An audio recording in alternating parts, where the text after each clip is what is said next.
ہم میں سے ہر ایک شخص کو کبھی کبھی تو یہ سوچنا چاہیے کہ ایمان اور اسلام کے جو بنیادی تقاضے ہیں، بنیادی شرائط ہیں، کیا ہم ان شرائط کو پورا کر رہے ہیں؟ صحابہ کرام رضوان اللہ تعالی علیہم اجمعین میں ہمیں یہ بات جگہ جگہ نظر آتی ہے کہ وہ حضرات اکثر و بیشتر اپنے ایمان پہ شبہ کر جاتے تھے، اور بعض صحابہ تو حضور سے پوچھتے تھے کہ یا رسول اللہ، میں سچا مومن ہوں، اور حضور سے اس کی گواہی لیتے تھے۔ ایک صحابی تھے حضرت حنظلہ، حضرت ابوبکر صدیق رضی اللہ تعالیٰ عنہ سے ان کی ملاقات ہوئی تو کہنے لگے نافق حنظلہ، کہ حنظلہ اپنا نام لکھ کہنے لگے کہ حنظلہ تو منافق ہو گیا۔ حضرت ابوبکر صدیق نے کہا کہ حنظلہ، تم سچے مسلمان ہو، سچے مومن ہو، تم ایسا کیوں کہتے ہو؟ ان کا بات یہ ہے کہ جب ہم حضور اکرم صلی اللہ علیہ وسلم کی مجلس میں ہوتے ہیں تو یوں لگتا ہے کہ گویا جنت اور دوزخ کو ہم اپنی آنکھوں سے دیکھ رہے ہوتے ہیں، اور ہمارے ایمان اور یقین کی ایسی غیر متزلزل کیفیت ہوتی ہے کہ ہم ایمان کے بالکل انتہائی درجے پہ پہنچے ہوئے ہوتے ہیں۔ لیکن جب ہم حضور اکرم صلی اللہ علیہ وسلم کی مجلس سے اٹھ کر آتے ہیں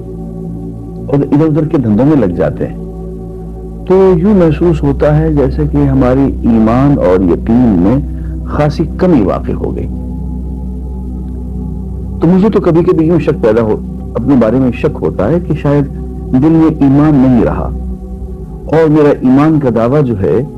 وہ سچا نہیں ہے، بلکہ ایمان کی بجائے میرے اندر منافقت ہے۔ اس لیے مجھے تو اپنے اندر نفاق اور منافقت کا شائبہ لگتا ہے۔ میں نے حضور کی مجلس میں بیٹھتے ہیں تو اور کیفیات ہوتی ہیں، حضور کی مجلس سے جب اٹھ کے باہر آتے ہیں تو کیفیات میں کمی آ جاتی ہے۔ تو لوگوں نے حضور سے پوچھا تو حضور اکرم صلی اللہ علیہ وسلم نے یوں فرمایا کہ اگر تم پہ وہی کیفیات دائمی طور پہ رہیں جو میری مجلس میں ہوتی ہے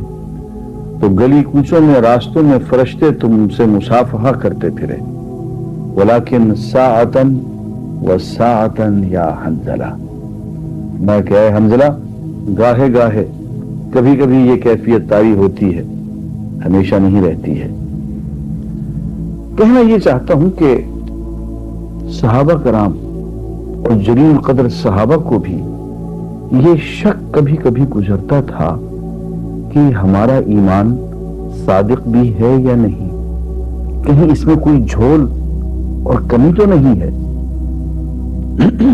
یہ شک انہیں اس لیے گزرتا تھا کہ ان کا ایمان کامل تھا۔